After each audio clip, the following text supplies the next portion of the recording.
Hello, ನಮಸ್ತೆ sir. ನಮಸ್ತೆ, ಹೇಳ್ರಿ ಸರ್. ಸರ್, ನಮ್ಮ ಹೆಸರು ಸಂದೀಪ್ ರೆಡ್ಡಿ ಅಂತ. ಅದೇ ಗೊತ್ತಾಯ್ತು. ನಾನು ಬಳ್ಳಾರಿಯಿಂದ. ಬಳ್ಳಾರಿಯಿಂದ ರೀ? ಹಾಂ ಸರ್.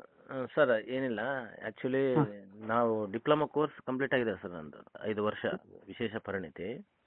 ಹಾಂ. ಅದು ನಮ್ಮ ಹಂಪಿ ಯೂನಿವರ್ಸಿಟಿಯಿಂದನೇ ಅವಾಗ ಇದು ಕೊಟ್ಟಿದ್ದು ನಮಗೆ ಮಾರ್ಕ್ಸ್ ಎಲ್ಲ ಸರ್ಟಿಫಿಕೇಟ್. ಸೊ ಈಗ ಯಾವುದೇ ಒಂದು ಸಿ ಅಂಡ್ ಆರ್ಡರಲ್ಲಿ ಯೂನಿವರ್ಸಿಟಿಯರಾಗಲಿ ಕಾಲೇಜರ್ ಸೇರಿಸ್ಬೇಕಾ ಇಲ್ಲ ಸ್ಟೂಡೆಂಟ್ಸ್ ಸೇರಿಸ್ಬೇಕು ಸರ್? ಅದನ್ನು ಸಿ ಅಂಡ್ ಆರ್ಡರಲ್ಲಿ ಸೇರಿಸ್ರಿ ಅಂತೇಳಿ ಸ್ಟೂಡೆಂಟ್ಸ್ ಹೆಂಗೆ ಸೇರ್ಸಕ್ಕೆ ಬರ್ತದೆ? ಅದು ಯೂನಿವರ್ಸಿಟಿಯವರು ಗೌರ್ಮೆಂಟ್ಗೆ ಬರೀಬೇಕು. ಗೌರ್ಮೆಂಟ್ದವರು ಅದನ್ನ ಎನ್ಕ್ವೈರ್ ಮಾಡಿ ಒಂದು ಕಮಿಟಿ ಅದು ಮಾಡ್ತಾರೆ, ಮೀಟಿಂಗ್ ಮಾಡಿ ಅದ್ರೊಳಗೆ ಸೇರಿಸ್ಬೇಕು. ಅಂಥವು ಒಂದು 10 ಸಲ ಮೀಟಿಂಗ್ ಆಗ್ಯಾವ್ರಿ. ಯೂನಿವರ್ಸಿಟಿ ಕಳಿಸ್ಕೊಟ್ಟಿವಿ. ನಾನು ಆ ಕಮಿಟಿ ಇದೆ, ಅಂಡರ್ ಸೆಕ್ರೆಟರಿ, ಡೆಪ್ಟಿ ಸೆಕ್ರೆಟರಿ ಎಲ್ಲರೂ ಕುತ್ಕೊಂಡು ಮೀಟಿಂಗ್ ಆಗಿ ಎಲ್ಲ ಅದನ್ನೆಲ್ಲಾನು ಸಿ ಅಂಡ್ ಆರ್ನೊಳಗೆ ಸೇರಿಸ್ರಿ. ಮತ್ತು ಇದಕ್ಕೆ ಒಂದು BEd ಈಕ್ವಲ್ ಆರ್ಟ್ ಮಾಸ್ಟರ್ ಅಂತ ಇದು BVD ಅಂತ ಮಾಡಿವಿ, ATC ಎಲ್ಲ ಸೇರಿಸಿ ಅಪಾಯಿಂಟ್ ಅನುಕೂಲ ಮಾಡಿರತ್ತೆಲ್ಲ ಕೊಟ್ಟು ಮಾಡಿ ಎಲ್ಲ ಮಾಡಿ ಬಂದಿದ್ರು. ಏನಾಗ್ಯದ ಅಂತಂದ್ರೆ ಮಾಡೋದು ಅವ್ರ ಸೆಕ್ರೆಟರಿನೂ ಬದಲಾಗಿಬಿಡ್ತಾರ. ಆನಂತರದಲ್ಲಿ ಒಟ್ಟು ಕಮಿಷನರ್ ಆಫೀಸ್ನವ್ರು ಅವರು ಚೇಂಜು. ಇವ್ರು 3-4 ತಿಂಗಳು ಹೋದ್ಗಳನ್ನೇ ಮತ್ತೆಲ್ಲ ಹೊಸಬ್ರು ಬಂದವ್ರಿಗೆ ಅದು ಫೈಲ ಮುಟ್ಟಾಗ್ತಾ ಇರಲಿಲ್ಲ. ಅವ್ರು ಹಿಂಗೆ 2-3 ಸಲ ತೆಗಿಸಿ ಮಾಡಿ ಬಂದೀವಿ. ಬರೀ ಅದೇ ಹಾಕೊಂತೈತೆ. ಯಾರು ಆದಗಳನ್ನ ವರ್ಷ ಆದಗಳನ್ನ ಗೌರ್ಮೆಂಟ್ 4-5 ವರ್ಷ ಗೌರ್ಮೆಂಟ್ ಚೇಂಜ್ ಐತೆ ಅಂದ್ಗಳನ್ನ ಅದು ಪೂರ ಚೇಂಜು ಎಲ್ಲ ಹೊಸ ಲೆಕ್ಕ ಹಿಂಗೆ ಹಾಕೋತ ಬಂದಿದೆ. ಎಲ್ಲ ಗೊತ್ತಿದೆ, ಗೌರ್ಮೆಂಟ್ ಎಲ್ಲ ರೆಕಾರ್ಡ್ ಇದೆ, ಯೂನಿವರ್ಸಿಟಿಯಿಂದ ಎಲ್ಲ ಕಳಿಸ್ಕೊಟ್ಟಿದ್ದೆ ಅವನ್ನೆಲ್ಲ. ನಂದು ಒಂದು ಕ್ವಶನ್ ಏನಂದ್ರೆ ಸರ್, ಆಗಿಲ್ಲ. ಮೊದಲು ಒಂದು AMGD ಕೋರ್ಸ್ ಅಂತ ಹೇಳಿತ್ತು. ಹೌದು, ಅದನ್ನ ತೆಗೆದ್ರು. ಯಾಕೆ ತೆಗೆದ್ರು ಸರ್ ಅದನ್ನ AMGD ಅಂತೇಳಿ ಕೋರ್ಸ್? ಸರಿ, ಯಾಕೆ ತೆಗೆದ್ರು ಅಂತ ನಾ ಹಂಗೆ ಅನ್ನಕ್ ಬಿಡೋದಲ್ಲ. ಆರ್ಟ್ ಮಾಸ್ಟರ್ ಕೋರ್ಸ್ನ ಪೂರ ಬಂದ್ ಮಾಡಿದ್ರು. ಆಮೇಲೆ ಬರೀ ಅಂತಲ್ಲ, ಮೊದಲು DTC ಹತ್ತಿತ್ತು ನಾವು ಕಲಿಯುವಾಗ.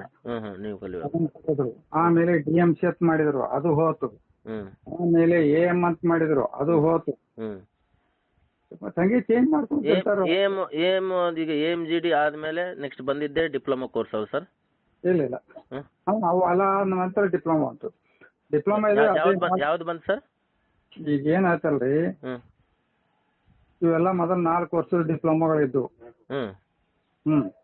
ಆ ನಂತರ ಅವ್ರು ಏನಾಯ್ತಂದ್ರೆ ಮುಂದಿದು ಡಿಗ್ರಿ ಈಕ್ವಲೆನ್ಸ್ ಮಾಡ್ಬೇಕಂತ ಹೇಳಿ AMGD ಆದವರು ಒಂದಿಷ್ಟು ಮಂದಿ ತುಮಕೂರ ಇಲ್ಲ ಅಪಾಯಿಂಟ್ ಆದವರು, ಇದು ಗುಲ್ಬರ್ಗದವರು ಅಂದಾನಿಯವರು ಅದನ್ನೇನೋ ಇದನ್ನ ಮಾಡಿದ ತಕ್ಷಣ ಅದನ್ನ ಮತ್ತೆ ಏನ್ ಮಾಡಿದ್ರು ಅಂದ್ರೆ 5 ಇಯರ್ಸ್ ಬರುವಂಗೆ ಮಾಡಿದರು. 2 ವರ್ಷ ಫೌಂಡೇಶನ್, 3 ವರ್ಷ ಡಿಪ್ಲೊಮಾ ಅಂತ ಹೇಳಿ. ಆ ಡಿಪ್ಲೊಮಾ ಮಾಡಿದ್ರು ಕೂಡ ಅವ್ರ ಮಾಸ್ಟರ್ ಡಿಗ್ರಿ ಹೋಗಾಕ್ ಬರ್ತಿದ್ದಿಲ್ಲ. ಅವರು SLC ನಡೆಸ್ತಿತ್ತಲ್ಲ ಪರೀಕ್ಷೆ ಅದು.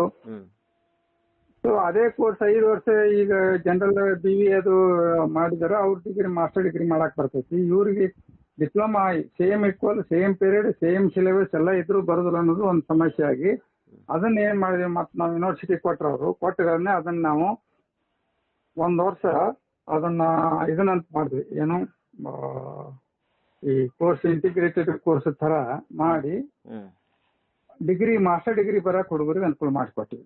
ಡಿಪ್ಲೊಮಾ ಆದವರು ಕೂಡ ಈ MA ಏನ್ ಮಾಸ್ಟರ್ ಆಫ್ ಆರ್ಟ್ಸ್, MFA ಇಂತಕ್ ಹೋಗಕ್ಕೆ ಮಾಡಿದ್ವಿ.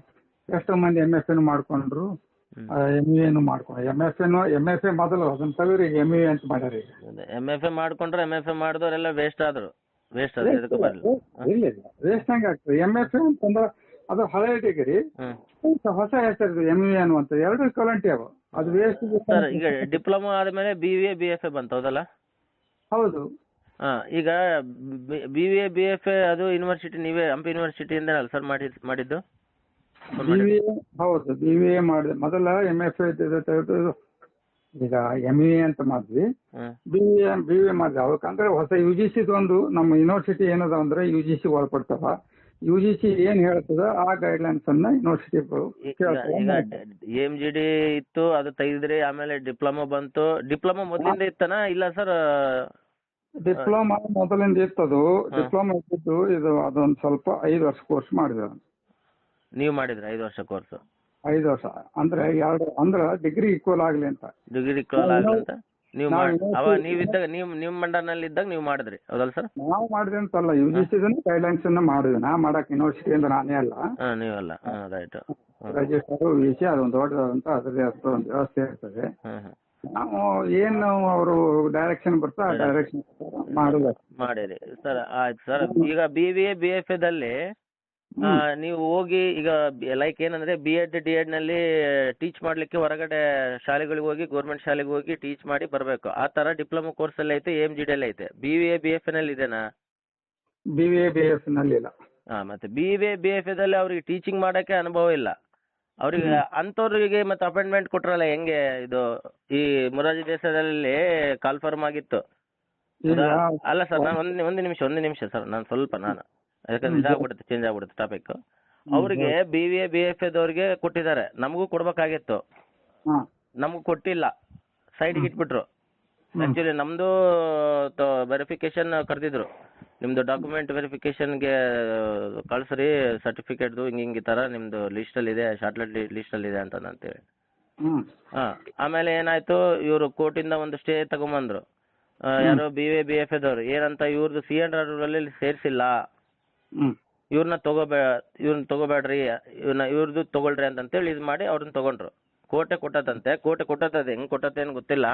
ಈಗ ಆಸ್ ಎ ನಂದು ಒಂದು ಅನಿಸಿಕೆ ಏನಂದ್ರೆ, ನಂದು ಡೌಟ್ ಏನಂದ್ರೆ, ಒಂದು ಟೀಚಿಂಗ್ ಮಾಡಕ್ ಅವ್ರಿಗೆ ಗೊತ್ತಿಲ್ಲ ಯಾವ ತರ ಟೀಚಿಂಗ್ ಮಾಡ್ಬೇಕಂತೇಳಿ. ಡ್ರಾಯಿಂಗ್ ಟೀಚರ್ ಹೌದಾ, ಅವ್ರಿಗೆ ಏನು ಟೀಚಿಂಗ್ ಅನುಭವ ಇಲ್ಲ, ಏನಿಲ್ಲ, ಅಂತವ್ರಿಗೆ ಟೀಚಿಂಗ್ ಕೊಟ್ಟಿದ್ದಾರೆ. ನಮಗೆ ಅನುಭವ ಇದೆ, ನಮಗೆ ಕಳಿಸಿದ್ದಾರೆ. ಹೋಗಿ ನಾವು ಶಾಲೆಗಳಿಗೆ ಹೋಗಿ ಟೀಚಿಂಗ್ ಇದು ಮಾಡ್ಕೊಂಬಂದು ತಂದು ಕೊಟ್ರೇನೆ ಪ್ರಾಕ್ಟಿಕಲ್ ನಮಗೆ ಇದು ಮಾಡ್ತಿದ್ರು. ಈಗ ಅದು ಏನಾಗಿದೆ ಅಂತ ಹೇಳಿ ನಿಮಗೆ. ಹಂಗ ಅಲ್ಲ ಸರ್, ಈಗ ಒಂದ್ ನಿಮಿಷ, ಆ ತರ ಇದೆ. ಆ ತರ ಇದ್ದವ್ರಿಗೆ ಜಾಬ್ ಕೊಟ್ಟಾರ. ಈಗ ಡಿಪ್ಲೊಮಾದವ್ರು ಈ ತರ ಕೋರ್ಸ್ ಒರಿಜಿನಲ್ ಕರೆಕ್ಟ್ ಆಗಿ ಟೀಚರ್ಗೆ ಹೊರಗಿಟ್ಟಾರಲ್ಲ, ಇದು ಹೆಂಗ ಇದು? ಏನೋ ಮಾಡಿದಾಗ ಅದನ್ನ ಯಾರೇನ್ ಕ್ವಶನ್ ಮಾಡಕ್ ಆಕತ್ರಿ? ಕೋರ್ಟ್ನಾಗ ಹಂಗ್ ಮಾಡ್ಯಾರ ಅಂದ್ಗಳೇ ಮತ್ತೆ ಎಲ್ಲರೂ ಹೋಗ್ತಾರೆ. ಬಟ್ ಆಕ್ಚುಲಿ ಟೀಚಿಂಗ್ ಆದವ್ರಿಗೆ ಸ್ಕೂಲ್ನಲ್ಲಿ ಟೀಚರ್ಸ್ ಕೊಡೋ ಒಂದ್ ಏನಾಗಿದೆ ಗೊತ್ತ ನಿಮ್ಗೆ, ಇದು ಕರ್ನಾಟಕದೊಳಗ ಮಹಾರಾಷ್ಟ್ರದೊಳಗ ಮಾತ್ರ ಇದು ಟೀಚಿಂಗ್ ಐತಿ. ಅದನ್ನ ಬಿಟ್ಟು ಆಲ್ ಓವರ್ ಇಂಡಿಯಾ ಎಲ್ಲಿಯೂ ಕೂಡ ಟೀಚಿಂಗ್ ಇಲ್ಲವು. BFA BBA ಅಷ್ಟೇ ಅದಾವ. BFA BBA MFA MA ಅದಾವ. ಅವ್ರು ಆಲ್ ಓವರ್ ಇಂಡಿಯಾ UGC ಪ್ರಕಾರ ಅವರು ಎಲ್ಲಾ ಕಡೆಗೆ ಏನ್ ಮಾಡ್ತಾರ, ಈ ಕೇಂದ್ರೀಯ ವಿದ್ಯಾಲಯದೊಳಗನು BBA BFA ಅಂತ ತಗೋತಾರ. ತಗೊಳ್ತಾ ಸರ್, ರೈಟ್. ನನ್ನ ಅನಿಸಿಕೆ ಏನು ತಗೊಂತ ಇದಾರಲ್ಲ, ರೈಟ್. ಇಲ್ಲಿ ಅದರಲ್ಲಿ ಆಕ್ಚುಲಿ ಇವರು ಶಿಕ್ಷಕರ ಆಗ್ಲಿಕ್ಕೆ ಯಾವುದೇ ಆದ ಟ್ರೈನಿಂಗ್ ಆಗ್ಲಿ ತಗೊಂಡಾರ? ಅವ್ರು ಟ್ರೈನಿಂಗ್ ಪೀರಿಯಡ್ ನಲ್ಲಿ ಕೊಡ್ತಾರ, ಹೌದಿಲ್ಲ? ನಮಗೆ ಡಿಪ್ಲೊಮಾ ಕೋರ್ಸ್ ನಾವು ಮಾಡಿದ ಪೀರಿಯಡ್ ನಲ್ಲಿ ನಮಗೆ ಕಳಿಸ್ತಾರ ಶಾಲೆಗೆ ಹೋಗಿ, ನೀವು ಈ ತರ ಸರ್ಕಾರಿ ಶಾಲೆಗೆ ಹೋಗಿ ಈ ತರ ನಾವೇನ್ ಹೇಳ್ಕೊಟ್ಟಿದೀವಲ್ಲ ಡ್ರಾಯಿಂಗ್ ನ, ನೀವು ಅಲ್ಲಿ ಟೀಚ್ ಮಾಡಿದ್ದನ್ನ ಪ್ರಿನ್ಸಿಪಲ್ ಹತ್ರ ಸೈನ್ ತಗೊಂಡ್ ಬರ್ರಿ, ಆ ತರ ತಗೊಂಡ್ ಬಂದ್ರೆ ನಿಮ್ಗೆ ಪ್ರಾಕ್ಟಿಕಲ್ ಆಗ್ತೀವಿ ಅಂತ ಹೇಳಿ ನಮ್ಗೆ ಆ ತರ ಮಾಡಿಸಿದಾರೆ. ಆ ತರ BBA BFA ದಲ್ಲಿ ಮಾಡಿಸಿದಾರ ಯಾರಾದ್ರೂ? ಇದೇನಾ ಪಠ್ಯಕ್ರಮದಲ್ಲಿ ಇದೆನಾ ಅಂತ ಕೇಳ್ತಾ ಇದೀನಿ ನಾನು. ಅದು ಇಲ್ಲ, ಅದು ಇಲ್ಲಲ್ಲ. ಮತ್ತೆ ಅದು ಇಲ್ಲಾರ್ದಂಗೆ ಇವರು KPCC ಅವರಾಗ್ಲಿ, ಇನ್ನೊಂದಾಗ್ಲಿ, ಆಯೋಗದವರಾಗ್ಲಿ, ಯೂನಿವರ್ಸಿಟಿ ಅವರಾಗ್ಲಿ, ಇದಾಗ್ಲಿ ಯಾರು ಮತ್ತೆ ಇದು ಅನ್ಯಾಯ, ಇದು ಹೆಂಗ? ಇದು ಮೋಸ ಅಲ್ಲ ಸರ್ ಇದು? ಅಲ್ಲ, ಇದೇ ಏನ್ ಮಾಡಿ UGC ಯಾರು ಕೇಳ್ಬೇಕು? UGC ಒಳಗೆ ಹಾಗೆ ಮಾಡ್ತಾ ಇರ್ತಾರೆ. ಈಗ ನವೋದಯ ಸ್ಕೂಲ ಕೇಂದ್ರೀಯ ವಿದ್ಯಾಲಯದೊಳಗೆ BBA BFA ತಗೋತಾ ಇರ್ತಾರ. ಯಾರು ಕ್ವಶನ್ ಮಾಡೋರು ಅದನ್ನ? ಅದನ್ನೇ ಸರ್, ಈಗ ನಾನೇ ಮಾಡ್ತೀನಿ ಸರ್. ಈ ಕ್ವಶನ್ ಅದನ್ನ ಯಾರು ಕ್ವಶನ್ ಮಾಡೋದು ನೀವು ಕೇಳಿದ್ರಲ್ಲ, ಅದನ್ನೇ ನಾನೇ ಯೂಟ್ಯೂಬ್ ನಲ್ಲಿ ಅದು ಎಲ್ಲ ನಾನೇ ಕ್ವಶನ್ ಮಾಡ್ತಾ ಇದೀನಿ, ಈಗ ಸ್ಟಾರ್ಟ್ ಮಾಡ್ತೇನೆ. ಅದಕ್ಕೆ ನಿಮ್ಗೆ ಒಂದು ನೀವು ಅವಾಗೆ ಸಾರಿ ಇಲ್ಲ, ನಾವು ಎಲ್ಲ ಪ್ರಯತ್ನ ಮಾಡಿದೀವಿ, ಹೇಳಿವಿ, ಕೇಳಿವಿ, ಯಾಕಂದ್ರೆ ಸರ್ ಇದು ಒಂದು ದೊಡ್ಡ ಅನ್ಯಾಯ ಆಗಿದೆ ಸರ್. ಎಷ್ಟು ಕಲಾವಿದರು ಪಾಪ, ನೀವು ನಂಬ್ತಿರೋ ಗೊತ್ತಿಲ್ಲ, ಅದ್ರ ಶಾಪ ಅದು ಯೂನಿವರ್ಸಿಟಿ ಅವ್ರಿಗೆ ತಟ್ಟಿಗೆಂತತ್ತೋ ಇಲ್ಲ ಗೌರ್ಮೆಂಟಿಗೆ ತಟ್ಟಿಗೆಂತತ್ತೋ ಯಾರಿಗೆ ತಟ್ಟಿಗೆಂತತ್ತೋ ಗೊತ್ತಿಲ್ಲ. ಎಷ್ಟೋ ಪಾಪ ಅನಾಥರಾಗಿ ಸರ್ ಕುಡಿಯತ್ತಕ್ಕ ಬಾನಿಸಗಾರಿ ಮನೆಗಳಿಗೆ ಬೈಸ್ಕೊಂಡು ಎಷ್ಟೋ ಜನ ಸತ್ತು ಹೋಗಿದ್ದಾರೆ ಸರ್. ಪಾಪ ಕಲಾವಿದರು ಏನ್ ಮೋಸ ಮಾಡ್ಯಾರ ಹೇಳ್ರಿ ಸರ್. ಒಳ್ಳೆ ಕೋರ್ಸ್ ಕಲ್ತಿಂತ ಅಲ್ಲ, ಒಳ್ಳೆ ಕೋರ್ಸ್, ಸ್ಟ್ಯಾಂಡರ್ಡ್ ಕೋರ್ಸ್ ಕಲ್ತಿರಂತ ಅವ್ರಿಗೆ ಟೀಚಿಂಗ್ ಮಾಡಂತ ಅನುಭವ ಎಕ್ಸ್ಪೀರಿಯನ್ಸ್ ಇದ್ದವ್ರಿಗೆ ಜಾಬ್ ಕೊಡೋದ್ ಬಿಟ್ಟು ಮತ್ತೆ ಅವ್ರಿಗೆ ಏನು ಎಕ್ಸ್ಪೀರಿಯನ್ಸ್ ಇಲ್ಲ. ಅವ್ರದ್ದು BBA BFA ದಲ್ಲಿ ಬರೋದೇನು ಸರ್? ಸ್ಕಲ್ಪ್ಚರ್, ಆನಿಮೇಷನ್, ಫೋಟೋಗ್ರಫಿ, ಅಂತವೆಲ್ಲ ಬರ್ತವೆ. ಅವರಿಗೆ ಆ ತರದ ಫೀಲ್ಡ್ ನಲ್ಲಿ ಮಾತ್ರ ಅದಕ್ಕೆ ಅಂತೇಳಿ ಮಾಡಿರೋದು. ಇವರು ಟೀಚಿಂಗ್ ಮಾಡೋ ಅನುಭವನೇ ಇಲ್ಲ ಅಂತವ್ರಿಗೆ ಟೀಚಿಂಗಿಗೆ ಜಾಬ್ ಕೊಟ್ಟಾರ. ಮತ್ತೆ ಇದು ಏನು ಯಾರ್ದು ಇದು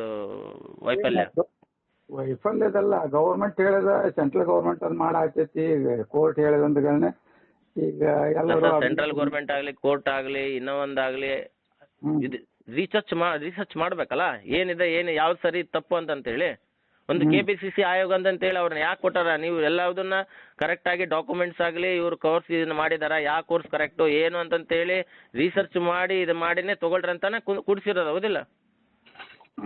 ಮಾಡಬೇಕು. ಮತ್ತೆ ಅವ್ರಿಗೆ ತಲೆ ಬ್ಯಾಡೇನ್ರಿ ಅವ್ರು ಸುಮ್ನೆ ಅವ್ರ ಏನು ಮತ್ತೆ ಬುದ್ಧಿ ಐತಿಲ್ಲ ಅವ್ರಿಗೆ ಕೊಟ್ಟಾರಂತಾನೆ?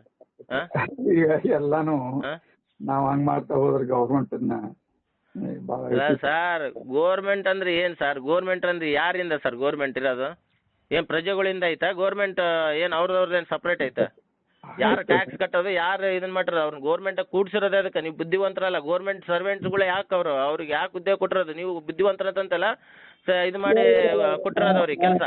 ಈಗ ರೆಕಮೆಂಡೇಶನ್ ಎಲ್ಲಾ ಮಾಡಿ ಹೇಳಿದಿನ ಕೇಳಿದ್ರೆ ಸರಿ, ಕೇಳಿಲ್ಲ ಅಂದ್ರೆ ಏನ್ ಮಾಡಕ್ಕೆ? ಏನ್ ನೀವು ರೆಕಮೆಂಡೇಶನ್ ಇವಾಗೂ ನೀವು ಮಾಡಿದ್ರು ಇನ್ನೂ ಬಿಳೆ ಕೂದ್ಲಾಗ್ಯಾವ, ನನಗೂ ಬಿಳೆ ಕೂದ್ಲ ಬಂದ್ಬಿಟ್ಟವ. ನಾವೇನು ಮಾಡಿದ್ರು ನಾಳೆ ಆಲ್ರೆಡಿ ಬಿಳೆ ಕೂದ್ಲು ಏಜ್ ಆಗೋಗ್ತತೆ. ಆಲ್ರೆಡಿ 42 45 ಏಜ್ ಕೂಡ ಮುಗ್ದು ಬಿಟ್ಟಾವ. ಅದ್ರ ಬಗ್ಗೆ ವಿಚಾರ ಮಾಡ್ರಿ, ಒಂದಿಷ್ಟು ಜನ ಲೈಕ್ ಮಾಡಿ ಕೂಡಿ ಅದನ್ನ ಏನ್ ಮಾಡ್ತೀವಿ ಯೋಚನೆ ಮಾಡ್ರಿ. ನಿಮ್ಗೆ ಏನು ಸಹಕಾರ ಬೇಕು ನಾವು ಕೊಡ್ತೀವಿ. ಆಯ್ತಾ? ಸರಿ ಸರ್, ಧನ್ಯವಾದಗಳು. Thank you. ಹಲೋ, ನಮಸ್ತೆ ಸರ್. ನಮಸ್ತೆ, ಹೇಳ್ರಿ ಸರ್. ಸರ್ ನಮ್ಮ ಹೆಸರು ಸಂದೀಪ್ ರೆಡ್ಡಿ ಅಂತ. ಅದೇ ಗೊತ್ತಾಯ್ತು. ನಾನು ಬಳ್ಳಾರಿಯಿಂದ. ಬಳ್ಳಾರಿಯಿಂದ ರೀ? ಹಾಂ ಸರ್. ಸರ್ ಏನಿಲ್ಲ, ಆ್ಯಕ್ಚುಲಿ ನಾವು ಡಿಪ್ಲೊಮಾ ಕೋರ್ಸ್ ಕಂಪ್ಲೀಟ್ ಆಗಿದೆ ಸರ್ ನಂದು, 5 ವರ್ಷ ವಿಶೇಷ ಪರಿಣಿತಿ.